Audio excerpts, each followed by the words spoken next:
Alright guys, welcome back. We got a little bit of a solo video today for you. What I'm going to do today is just, we're going to discuss a topic that I read about recently. It was really interesting to me, and it was this idea that facial symmetry may not be the number one measure of attractiveness like people thought. Uh, Before I get into this, I want to say, I'm just gonna say how I feel. I feel like this article may not have been telling the truth. I was gonna link it in the description, but I'm like, I don't wanna offend these people. Like, what if they think like, oh, we did a lot of research, all this scientific evidence, and I'm just like, nah, you're a liar. Uh, but the reason I feel like that might be wrong is because even though I've always, believed that, there's a lot of things that go into beauty. I'm not like a big, there's one beauty standard type of guy. I saw somebody recently whose face, like their eyes were in different dimensions. Like they looked like were they were made by somebody who didn't know what the human proportion should be. Everything on their face just it didn't line up.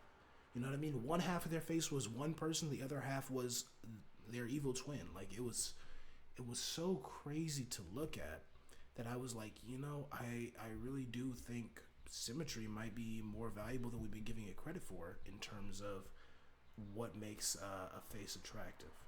So just that concept was so interesting to me that they would do this research and they say no, it's actually not that important. It's not a big deal. When I had immediately like the same day seen somebody who just completely disproved that idea to me that maybe it isn't that important. Like no, it's as important as we think it is. Like truly, honestly, it matters. Facial symmetry may be the number one most important thing when it comes to measuring what actually makes someone look good. Now, to be clear, there's other things that maybe can balance it out a little, and there's other things that can detract. Like you might have a perfectly symmetrical face, but it's like, hey, buddy, the symmetry isn't good. Like you got ugly symmetry. You're symmetrical in a way that doesn't work. So I'll always say like, yeah, maybe certain things we value as a society in terms of beauty standards are overvalued, but I do not think facial symmetry is one of those. I think facial symmetry probably is the number one thing. And this article just went into depth about how different societies have had different beauty standards. For instance, Fiji. Fiji's a country, a Polynesian country. Um, very, very interestingly enough, their beauty standards prior to I think it was the 1990s. Their beauty standard was heavier women. That was really just genuinely what they liked. And then after the 1990s, this is interesting. The article in question actually brought up the TV show Friends as as like their go-to example of when this changed. Like that was their, I don't know what's the word I'm looking for. Their byword, their you know what I mean. It was what they were using as like the waypoint to measure when this change occurred. It's when the TV show Friends began airing in Fiji. That is when the beauty standard changed, and women in Fiji actually became way more depressed because the beauty standard switched to slimmer bodies, and a lot of these women they were more well equipped to the previous beauty standard than they were to the new one, which Ross and Rachel introduced.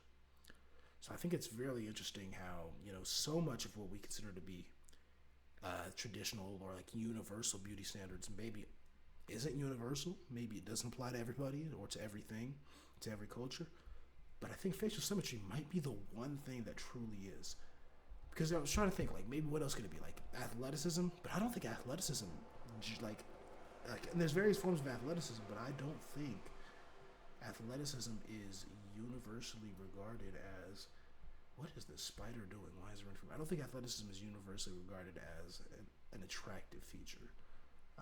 Weird as it is to say that, because there's so many different kinds, but I think there might be some place, maybe even in America, honestly, where they just don't view they just don't view athleticism as necessary for meeting a beauty standard. Okay, we made it through the night. But yeah, it was an interesting topic to me.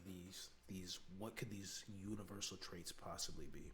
So athleticism was something I thought may fit that standard. Facial symmetry is the one that I now am convinced for sure, number one, without a doubt. It does fit, but just in general, I was trying to think if there's any others. And athleticism was my number two. Probably not that. I was thinking like maybe like clear skin, but there's those tribes in Africa where they do the scarification process on their face. So clear, unblemished skin isn't going to be a beauty standard there. Let's see, what others do we have? There's clear skin, athleticism.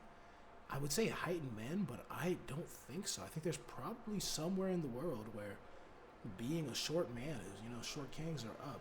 So, heightened men out, athletic build.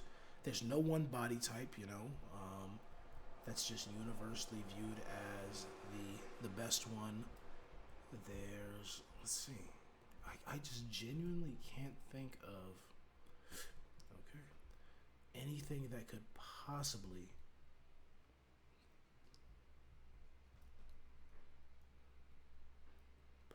be a universal beauty standard other than facial symmetry. But then again, now that I'm saying it, I'm probably going to go and do some research, and immediately after, I'm going to go and find out that, oh no, there's actually this tribe in Papua New Guinea where they think that asymmetry is beauty, and they actually, they do this and that and this and that, and they carve up half their face because they want to be asymmetrical.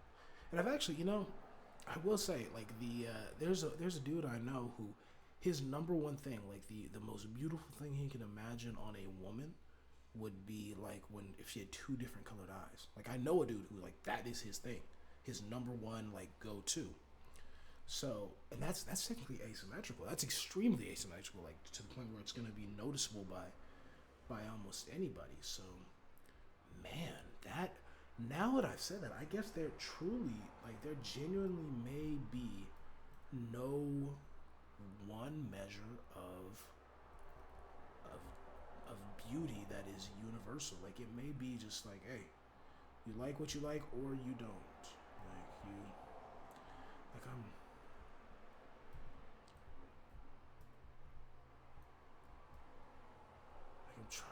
trying to think, like, what else could it be? Maybe, let's see. Facial symmetry, athleticism. Is there anything in women that may just be like, oh yeah, this is it. This is number one. Nothing else to be desired in a woman more than this. And it's like, I don't know. They say in general, like, it's like related to fertility, like in your little caveman brain as a man or as a woman who's attracted to other women, you're gonna be, into like whatever the stasis. But that's the thing. Why would fertility be attractive to a woman who dates other women, not just a man?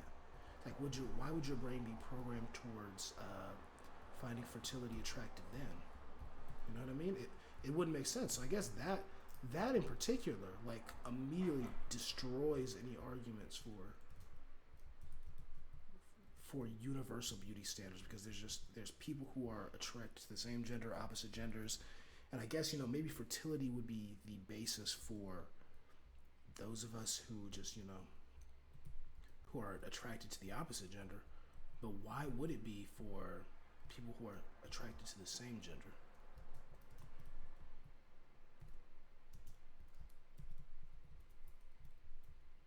Yeah, it's just something to think about, honestly, I guess, at the end of the day. There's no real way to know. Well, that's going to be it for today, guys. I definitely appreciate you tuning in to watch. I'm going to call it quits right here, though. This was a good discussion. I definitely think we're going to need to bring someone in to discuss this with us further and see if there's anybody else who may have an idea of what a universal beauty standard would be. If any of you have one in your head, go ahead and leave it in the comments. As always, thank you for watching. Have a wonderful day.